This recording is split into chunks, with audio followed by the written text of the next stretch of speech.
so smart that I'm uncomfortable in this world.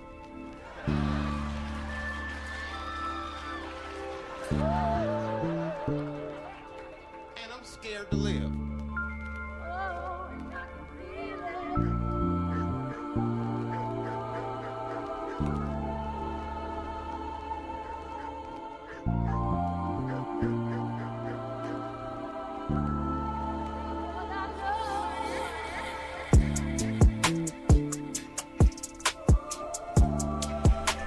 What's going on? This is the Diagnosed Podcast. I am your gracious host, Big Burr, Handsome Burr, Lovely Burr, all man, baby. That handsome fella, that's me right there. Ain't nothing changed. Still a G thing, you know. Man, I've been on a little hiatus. Had some things I had to get done. Camera issues, phone issues. It's all good now. I ain't gonna waste much time. We're gonna talk about permission. Do you know, in my previous relationship when I was married, I was in such a place of submission. I used to have to ask permission to use my own damn money. The reason I bring that up is because there's a lot of people out there who get in relationships, and when you start to do things jointly, you feel like you have to ask other people's permission to do things that you should be able to do regardless. As long as it's not hurting the family type of thing, like as far as financially, where like your rent and everything or your mortgage and everything is paid for, but I'm saying like just general things. Like I'm a video game guy. And I'm honestly at a point in my life to where I had to think about it. I really had to ask permission of my ex-wife to use my own damn money. And in turn, I used to have to ask permission to do things that I had a right to do, just being a human being, being a person, being a man, being a provider.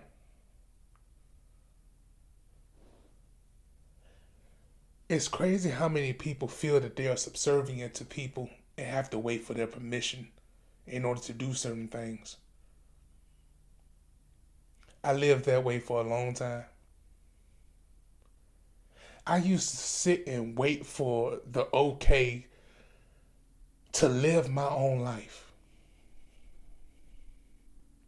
I don't care what relationship you in. There should be nobody that should ask permission to do anything that they have a right to do. Because at the end of the day, people are going to make their own decisions. I don't care what marriage you in, what life commitment you're in, what polygamy or monogamy or whatever relationship that you're in. As far as that, people shouldn't have to ask permission to live their own life. Now, I'm not saying this for everybody. If it works for you, it works for you. I'm not saying that I'm condemning anybody who does, because there is a respect factor that goes into things. You want to ask someone's opinion of certain things, but at the end of the day, when I myself feel that I had to ask the permission to buy something that I worked for, I don't get that. I lived it and I don't get it. And there's many men out there, many women out there who are going through the same thing. It's amazing to me how many people who know that somebody struggles with the people that struggle with the ability to make decisions for themselves continuously make the decisions for them.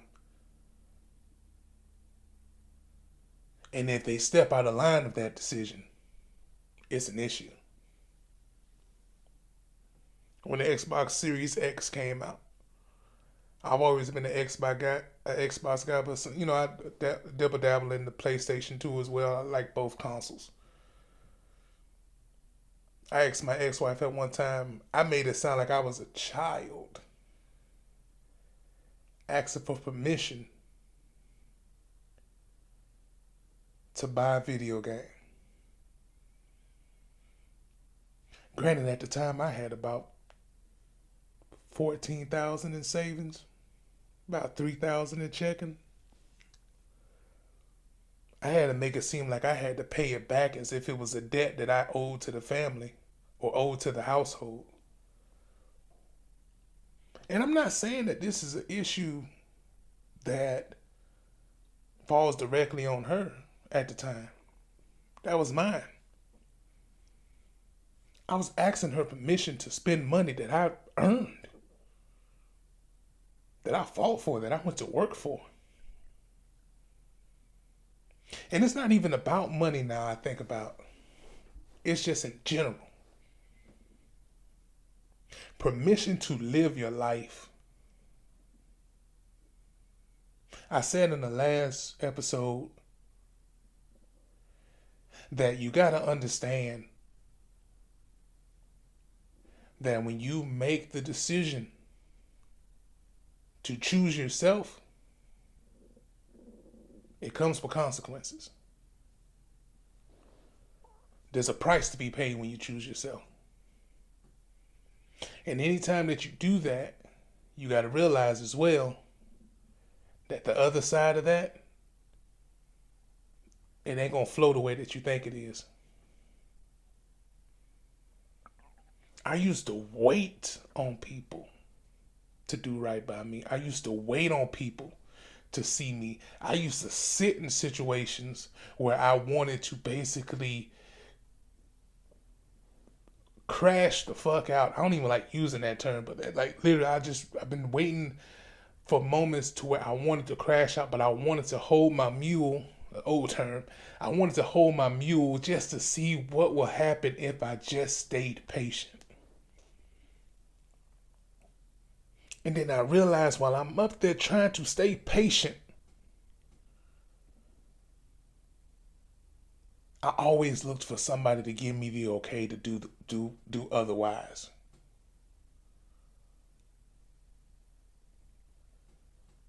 I used to wait to see what would happen. Now, I'm not saying anybody ever verbally gave me permission to do anything. No. I am one of those people in relationships, you have to push me away in order for me to move on. I don't leave. I was never one of those people. I'm not one of the people that leave situations. I try to make it work. I will cry, beg, and plead, whatever that situation is, to try to make it work. And until you tell me it ain't gonna work, no, this is not it, so on and so forth, I will sit there and wait for the decision. And at the same time, I will wait in stagnant waters for that decision.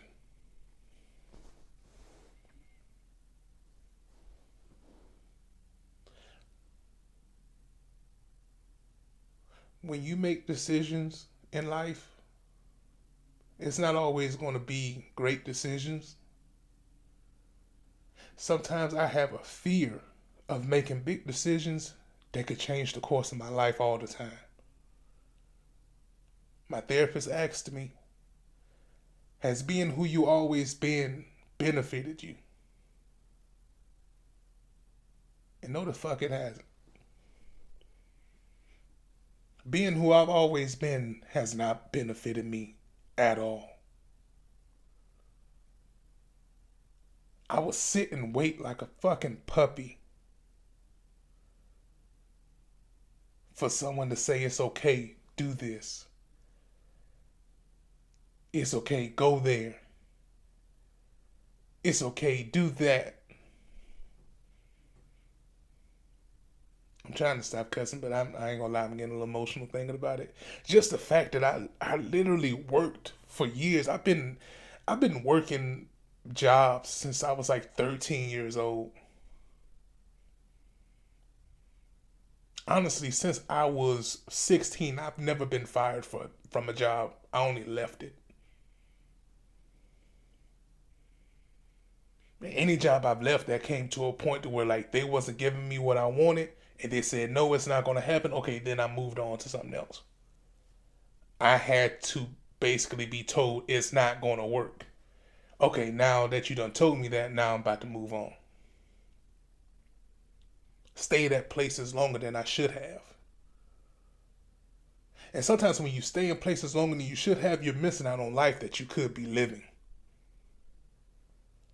You're waiting for permission for somebody to let you live life.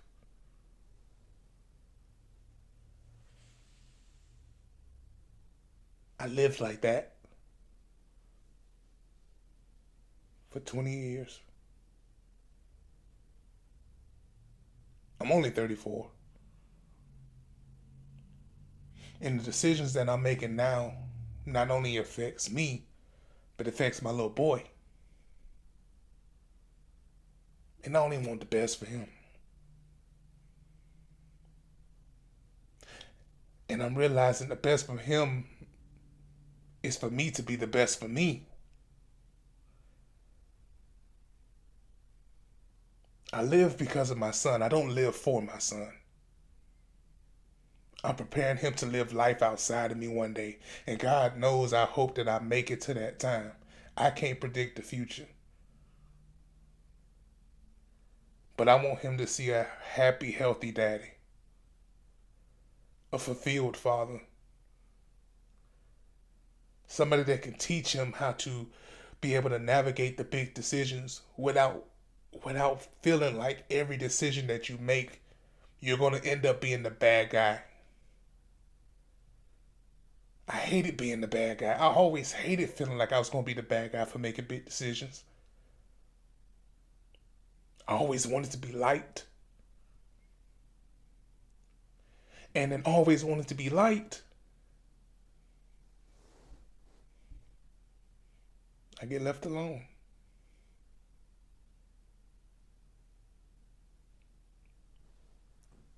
Hardly anybody checks on me.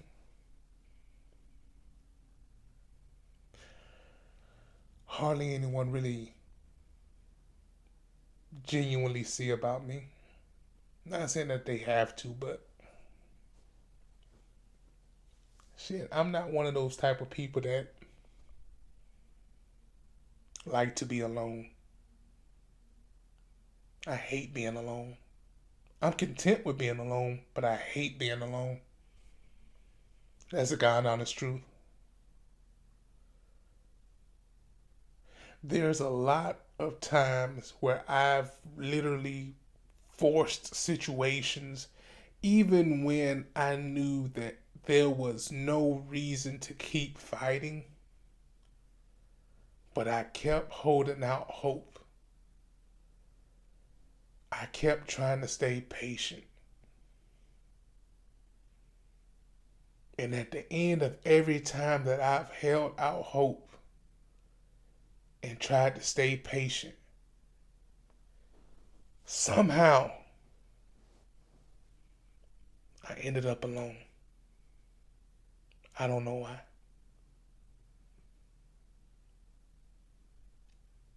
I'm the last of a dying breed out here. I'm really one of the type of people that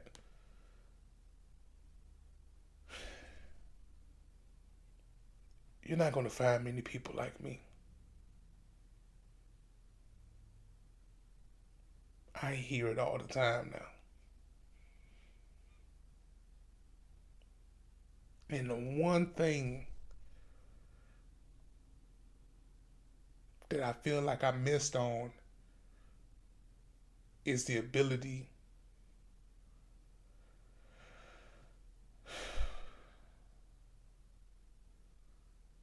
to basically make my own decisions and stop worrying about being the bad guy or not. I've lived like that for so long. I don't plan on living like that no more. If I love you, I love you. If I adore you, I adore you. If I fucks with you, I fucks with you. If I don't, I don't. I can't be the same person all the time and still getting looked over and stepped over. Then when you realize my presence isn't what it was, you try to figure out what's going on. Don't worry about me. I'm still here. I'm still in the same spot.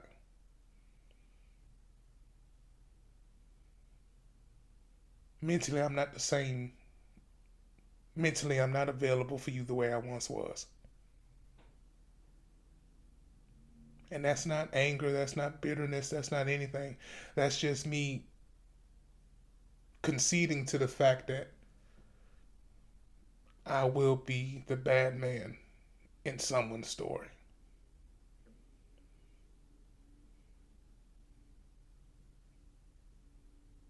I don't need your permission to live anymore.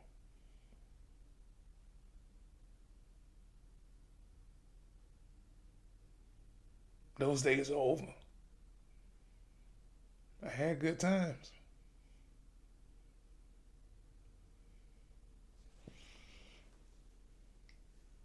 But you better believe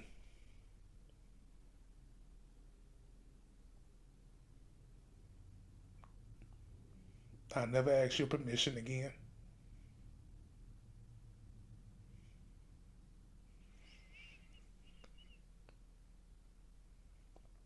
Dear gracious God, I come to you asking you for protection on tonight. For anybody that's listening in on the podcast, I ask that you just bless their heart for the people who have troubles with making hard decisions, people who struggle with always feeling like the bad guy for making the tough decisions. I pray that you give them strength and wisdom on how to handle day-to-day things. We don't have to answer to anybody but you, God. And I ask that you just keep their heart covered, keep their mind covered, keep whatever dark places that they need touched, Lord God. I ask that you keep those covered and just let them know that any decision that they make, that it is on you to fulfill them in whatever area that they need. Don't look for man in order to get validation for the decisions that you make. We love you. We thank you for breaking chains and breaking curses and giving us strength and courage to live the life that you have called us to, not to the life that they want us to live.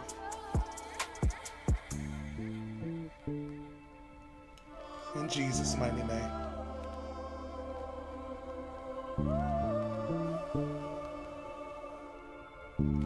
Amen.